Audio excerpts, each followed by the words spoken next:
नमस्कार,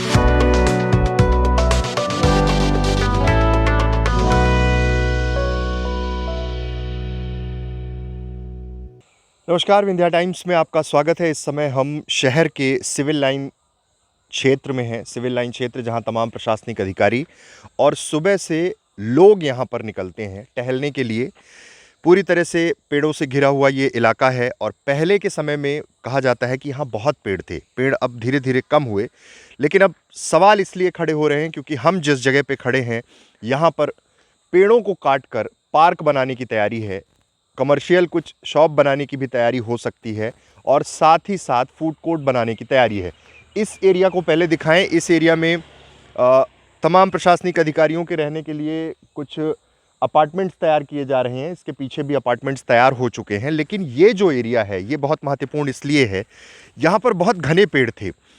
कैसे ये पेड़ काट दिए गए, क्या नियम था, नए पेड़ कहाँ लगाए जाएंगे, एनजीटी की तमाम गाइडलाइन, बहुत सारी चीज़ों का हवाला दिया जाता है, लेकिन परिस्थितियाँ जस की तस बनी रहती हैं। आप मेरे पीछे देखिए, इस पूरे एरिया में इतने ज़्यादा तादाद पर पेड़ थे, लेकिन अब इन सब पेड़ों को काट दिया गया है। बड़ी बड़ी मशीनें लगाई गई हैं और यहाँ पर कहा जा रहा है कि 10 एकड़ का एक पार्क बनाया जाएगा, फूड कोर्ट बनाया जाएगा। इसकी ज़रूरत इस एरिया में क्यों हुई? आप समझिए कि सुबह से लेकर शाम तक यहाँ का टेम्परेचर बहुत अलग रहता है।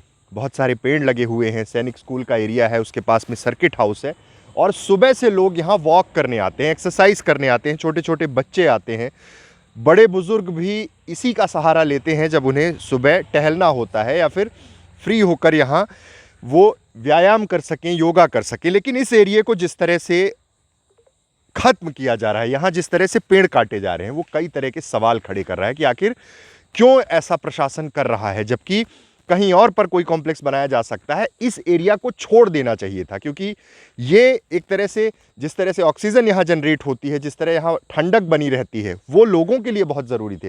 ये मिट्टी आपको दिख रही होगी, यहाँ पर वो काम शुरू हो चुका है।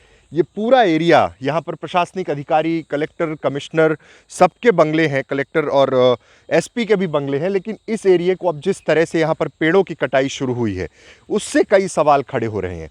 विकास की अधोसंरचना, विकास इस तरह से अगर होगा जब पेड़ ही नहीं बचेंगे, और बड़ा सवाल ये है कि पेड़ों की कटाई करके पार्क बनाया जा रहा है। इन पेड़ों को बचाना कितना ज़रूरी था? एक पेड़ को तैयार होने में कितने साल लगते हैं? लेकिन इस बीच सवाल ये भी है कि रीवा क्यों चुप है अब तक? क्या हमें ये समझ में नहीं आ रहा है कि ये जो एरिया है सिविल लाइन का, जहाँ इतने सारे पेड़ थे, वैसे भी आपको पता होगा कि नेशनल हाईवे और तमाम चीज़ों के कारण कितने पेड़ों की कटाई हुई और कितने पेड़ लगा दिए गए। ये जो बिजली विभाग है, इसका मेंटेनेंस के नाम पर इतने पेड़ों की कटाई हो जाती है। छटाई के चक्कर में कई पेड़ काट दिए जाते हैं, लेकिन लगाने पर कोई नहीं सोचता कि पेड़ लगाने कब है। और एक पेड़ को तैयार होने में 10-10 साल लगते हैं, और उसके बाद जब उन्हें इस तरह से काट दिया जाए और नए नए किस तरह से लगाने हैं, उसका कोई प्रावधान समझ में नहीं आए।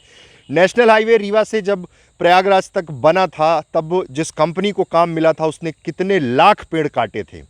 क्या कुछ हुआ? कोर्ट तक मामला गया, एनजीटी में गया, कुछ नहीं हुआ, सब कुछ ठंडे बस्ते में चला गया। इसकी भी हालत वैसी ही हो सकती है, क्योंकि पेड़ काटे जा रहे हैं और लगातार धड़ाधड़ ये पेड़ काटे गए हैं। पार्क बनाने के नाम पर पेड़ काटे गए हैं, और पार्क किससे बनता है? पेड़ों से बनता है।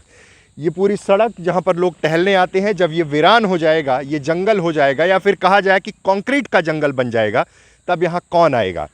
तैयारियाँ शुरू कर दी गई हैं, पेड़ों की कटाई चालू है। क्या नियम है, कितनी गणना हुई है, और किस तरह से फिर इसको रिस्टोर करेंगे, कैसे पेड़ लगाएंगे, कुछ समझ नहीं आ रहा।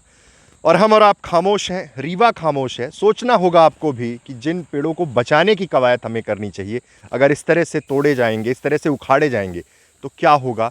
भविष्य में क्या होगा? कंक्रीट के बड़े जंगल अगर विकास के पैमाने पर फिट बैठ रहे हैं, तो फिर किसी को ऐतराज़ नहीं होना चाहिए। लेकिन अगर आपको ज़रा सी भी इस बात की चिंता है कि सिविल लाइन का ये क्षेत्र पहले जैसे बना रहे, जैसा पहले था, घने जंगलों जैसा था, तो फिर आपको भी आवाज़ उठानी होगी। बहुत बहुत धन्यवाद।